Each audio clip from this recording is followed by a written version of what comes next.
Every single thing that they are doing is intended to cause fear, to hurt the baby, and to cause disassociation and a breakdown in bonding and human love. And they know it. We have a satanic-infested culture that has normalized human sacrifice.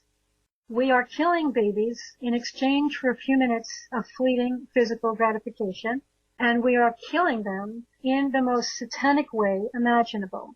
I want to stress that early abortions, up to 12 weeks, the baby is either sucked out of the womb or pulled out, limb from limb. The baby is ripped, torn apart, torn to shreds. And if women don't think that this has an impact on them spiritually, psychologically, emotionally, psychically, mentally, on every freaking level, and you don't think it interferes with future births, you're very much mistaken, because every abortion has a very severe impact on every level of our being. I think it's wise to give pause to the extent of the evil that is happening, and that hundreds of thousands of women in the United States alone are going through every day. Right. If I could just interject, part of my training in medical school, when I did my OBGYN rotation, I was forced to do a day at an abortion clinic. And I've always been against abortions myself. And this was one of the many traumas that was inflicted on me to have to witness this happening. Exactly. This is part of the mind control.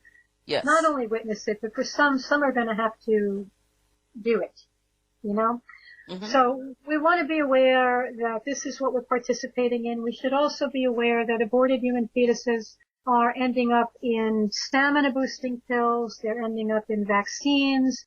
The bodies are being burned to create energy for the hospitals. There's a big story on my blog about Oregon using the aborted babies in their plant to create energy and heat for their hospitals. Food flavoring as well. Mm-hmm. Yes, for flavor-enhancing research by a company named Sonomics, who's been hired by other companies like Lipton Tea and Kraft and Pepsi to do flavor-enhancing research. And so any product that comes from these many, many companies have hired Sonomics, have all got the residue of aborted human fetal tissue in it. And Israeli scientists, they are taking the eggs from aborted girl babies and using those eggs to create in vitro children who are created in test tubes.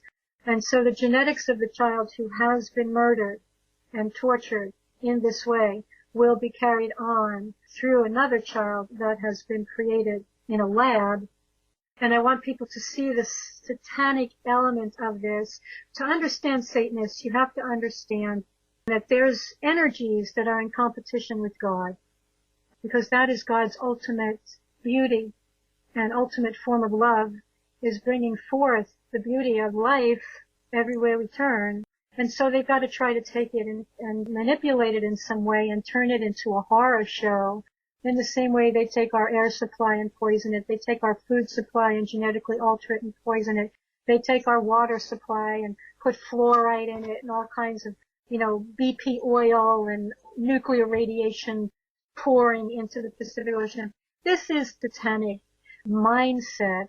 And you can almost see them in the background rubbing their hands together, thinking themselves very clever, about how great they are at destroying life because they are mutants.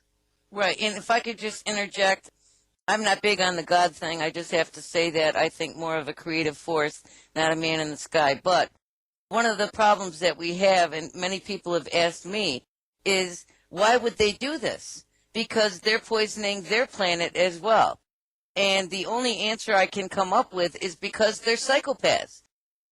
See, they've undergone all this satanic ritual abuse themselves. This is multi-generational in almost all cases. And so that's what they've been programmed to do. They can't help themselves. Yes, I guess there's something else about this that should be stressed, and that ultimately this is a spiritual battle. And the reason the ones that are on the top are doing this is because they are taking great delight in destroying what God creates. These are entities that I don't think God created. I think God's opposite created them.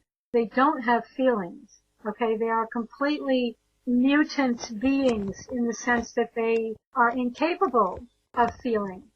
Yes, But and they're doing this because they have abnormal brains. There have actually been studies on the brains of psychopaths, and it has been found that they have abnormal areas of their brain, especially the temporal lobes and the amygdala, which is highly involved in having emotion and a conscience. And this is actually a genetic defect that they have. yeah, I tend to agree with you. I'm a little bit on the fence about it just because I want to have hope, but I feel so angry much of the time at what they've been able to do. And I think we're actually talking about two different things. We're talking about humans who have been altered through trauma so severely that their brain is not functioning properly, that their capability to love has been severely undermined and altered. So many of us are having problems accessing enduring relationships or authentic experiences of human love because we've been so traumatized and so altered.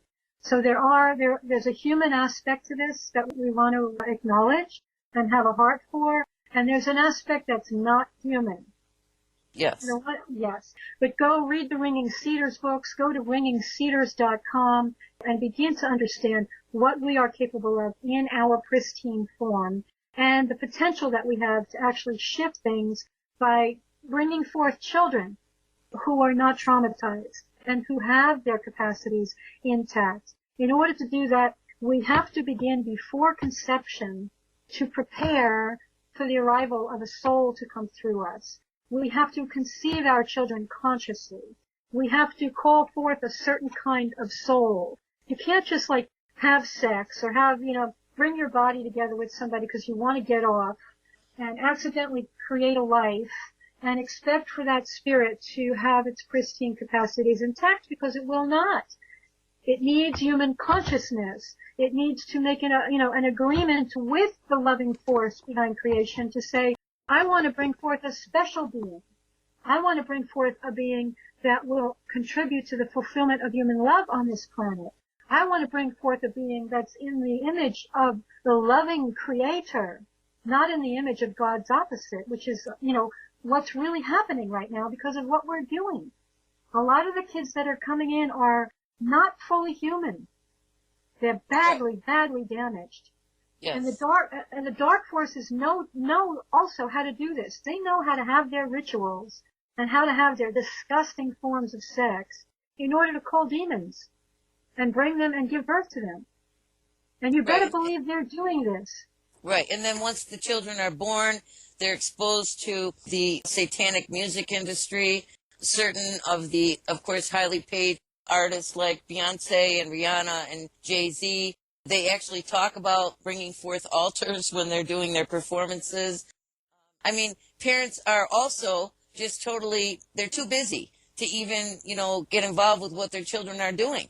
And so they get involved with all these things, and this just further corrupts their souls. The music industry is a huge contributor. The clothing industry, television, unbelievable, the demonic programming in children's television. If you sit down, parents, number one, the first thing you want to do is throw the freaking TV out and start spending time with your children and letting them get outside and spend time in the natural world so that they can communicate with the divine mind instead of with the mind of the dark forces, which is what is blasting through your television set and through the radio stations, and of course through MTV and all forms of video and media. So we have to get on this as parents, but we first have to understand what we're up against. Well, Jeanice had already talked about what the Israelis are doing in terms of using the eggs of female aborted fetuses to then make in vitro fertilization of those eggs and then grow them in test tubes. And there's no mother, so there's no bonding at all. And so not only is the cellular trauma being passed on to that generation of test tube babies, but of course the psychopathy that's going to happen, or the emotional disturbance, let's say, from not having a mother to bond with. This is one of the key things that they're using against the children today. But another thing I wanted to bring up is what they're doing in terms of abducting and murdering children to take their organs.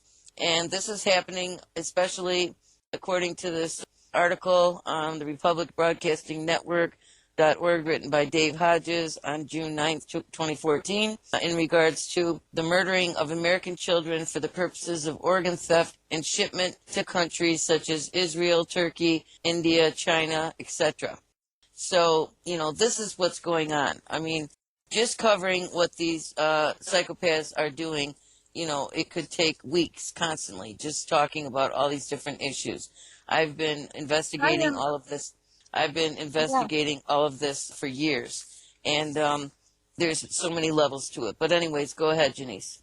Yeah, I also want to thank Dr. Paul Byrne for this information about the organ donation, because what we're finding is if you are unlucky enough to have a teenage son or a daughter get in a car accident or something and end up in the hands of these hospitals, their organs are very, very desirable to the medical people. And what the medical people will do is they will seek to get a diagnosis of brain death, which, according to Dr. Paul Byrne and others, is a completely fictitious diagnosis, that there is no such thing as brain death. The person is very, very much alive, but they seek this diagnosis so that they can kill this person, harvesting their organs. Most people will sign an organ donation card and think that they are doing a good thing, that their bodies are dead and then their organs are harvested. But the truth is that the organs are harvested while the person is very, very much alive. Organs can only be harvested when the person is alive, and the person is given no anesthesia. Because they've been given a diagnosis of brain death, they're going to make the assumption that the person doesn't feel anything. Since their brain is supposedly not working, they must not feel anything. And so if they were to give anesthesia, they would be revealing themselves to be liars. Obviously, the person feels everything because the person is alive while they're literally cleaving open that person's chest and cutting out organs one by one. The last organ that they take out of the person's body is the heart, at which point the person is obviously dead. But this is a form of extreme torture. You could see that the adrenaline levels and the brain activity levels are off the charts when the person is being tortured right before death this way, and they are paralyzed. So given no anesthesia, but paralyzed so that they can't move, and they can't speak. And this is another thing I had to witness also when I was on the transplant team, when I was a surgery resident. Yes, and they do bamboozle the parents. They tell them, there's basically no hope. And that's why, I tell people there's no way I would ever sign an organ donation card. Don't do it, people. Don't do it. Not to mention the fact that most of the diseases that occur for which they're transplanting organs are caused by vaccines in the first place. Look, we are dealing with a very psychopathic population. Some are actually involved in the consumption of human blood and human body parts. I'm quite certain the majority of these organs are not going into other people's bodies to help them live. Well, unless they're being consumed, because these people think that they gain spiritual power and youth by consuming life force. And Kurt Barker, again, I want to recommend Kurt's books. Go to my website, birthofanewearth.com, or my blog, birthofanewearth.blogspot.com, because he does go into some detail about this aspect of what the Satanists are doing, so that we can become aware of this. And something else I want to say about the paralysis and the idea that these people are not feeling pain so that they don't need anesthesia is that they say the same thing about babies. They've been saying this for decades. The medical professionals, quote unquote, have said and drummed into medical students' heads that babies don't feel pain. That baby over there strapped to the board having a part of his penis cut off, he's screaming because he doesn't want to lay down right now. It's not because he's having the most sensitive part of his penis cut off, because he can't feel pain. This is what the medical people are telling us.